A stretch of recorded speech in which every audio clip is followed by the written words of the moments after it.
It's not uncommon to hear the phrase, "the world is flat" nowadays. Usually, it's said figuratively to mean someone is biased or ignorant. But guess what? Between 1500 and 1700, when the Ottomans ruled the world, it actually was. That's right, flat Earth theorists were correct during the Ottoman Empire's heyday. The cartographers of the age produced maps depicting a world without curves because they simply didn't have enough information to accurately chart the planet. They drew the Earth based on what they saw around them, a flat plain stretching outwards from the Mediterranean Sea, dotted with mountains, rivers, and seas, including one giant sea at the edge of the world. The world was flat, but so were many of the Ottomans' enemies. In this video, we'll discuss why, despite being located on the Anatolian Peninsula sandwiched it between Europe and Asia, the Ottomans are referred to as the Muslim Pharaohs or the Eastern Roman Empire, and see if their semi-nomadic Muslim past doomed them from the start. Born in 1258, Osman Bey founded the Ottoman dynasty, a Turkish tribal confederation that evolved into a regional power. It was after defeating the Byzantine army near the city of Bursa in 1299 that the title Sultan, meaning power or authority in Arabic, was bestowed upon Osman by his followers. To distinguish themselves from previous Turkic tribes that raided the Byzantine provinces, Osmani's men swore to embrace Islam.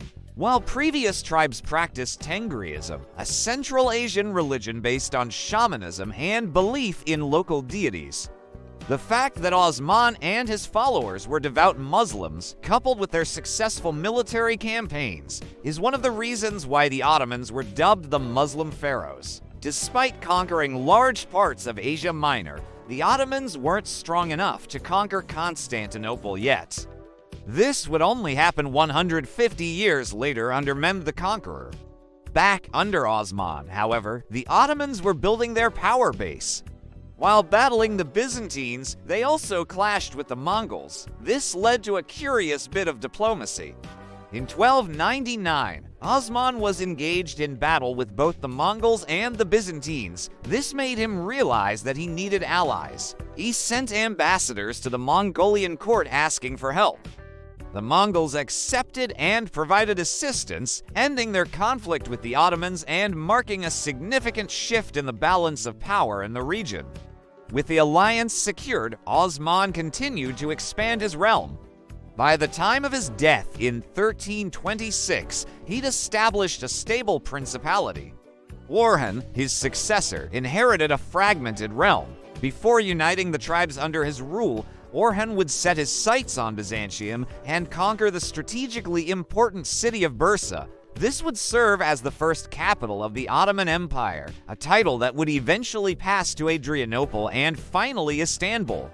As the Ottomans grew, so did the size of their army. They had a strict military tradition of taking slaves from the many Christians they fought against. These slaves would then be given a choice. They could either convert to Islam and join the Ottoman army as elite soldiers known as janissaries, or they could keep their faith, but in that case, they would become slaves without rights.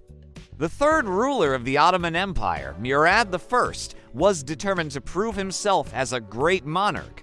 With encouragement from his wife, Queen Kosa, who had her own imperial ambitions, Murad expanded the Ottoman armies and implemented key administrative changes. These included the creation of provincial governorships, which helped to integrate the newly conquered territories into the empire.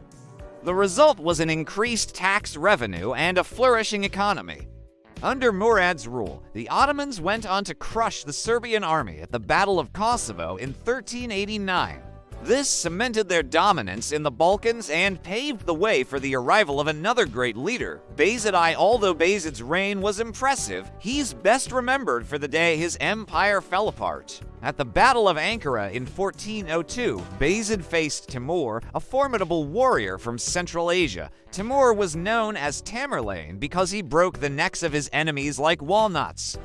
And he would snap the Ottoman dynasty like a twig. Despite being outnumbered 2-1, Timur and his army charged towards the Ottoman ranks. Bayezid's army faltered and retreated, leaving behind all of their looted treasure. The victorious Timurids descended into looting and massacring the retreating Ottomans, and Bayezid found himself in prison. Murad succeeded his father and was faced with a challenge, restoring the Ottoman Empire. It was a task he accomplished brilliantly. In just 4 years, he defeated the rivals of the Ottoman Empire, recovered the stolen treasures, and reasserted the Ottoman supremacy in the region. He then went on to become the second founder of the empire. His son, Mehmed the Conqueror, was born into privilege, but destiny had bigger plans for him. Mehmed watched his father defend the family's honor against Timur, but he never could have imagined the way in which he himself would glorify the dynasty. When Mehmed came to power, the Ottoman army was considered untouchable.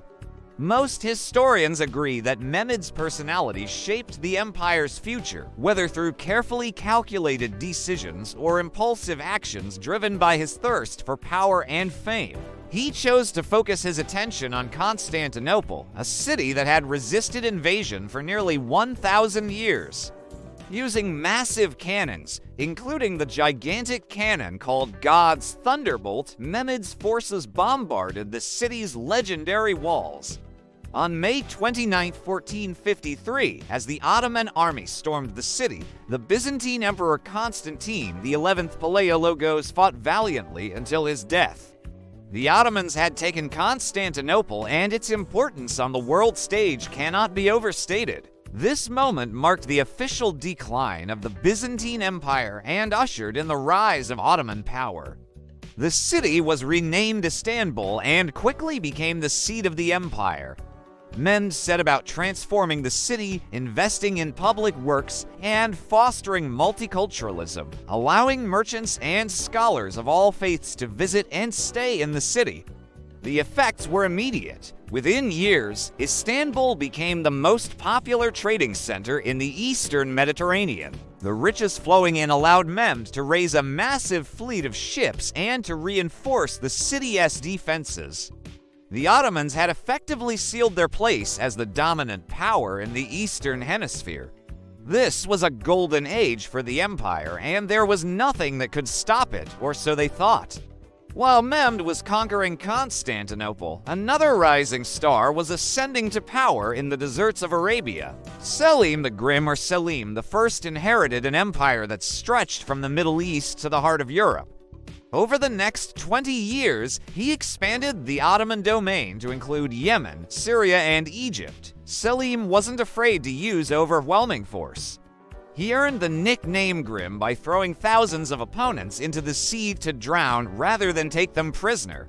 But he was also responsible for expanding the empire into the Arabian Peninsula and strengthening its hold on the lucrative trade routes. Once Selim had secured his power, he focused on the Arab states, declaring himself Caliph of the Sunni Muslim world, shifting the religious center of gravity toward Istanbul. After Selim's death, the empire passed to his son, Suleiman the Magnificent. When Suleiman ascended to the throne, he inherited an enormous empire. During his reign, estimated to be between 1520 and 1566, the Ottomans enjoyed a golden age of prosperity, territorial expansion, and cultural brilliance. Suleiman presided over a massive legal codification, creating a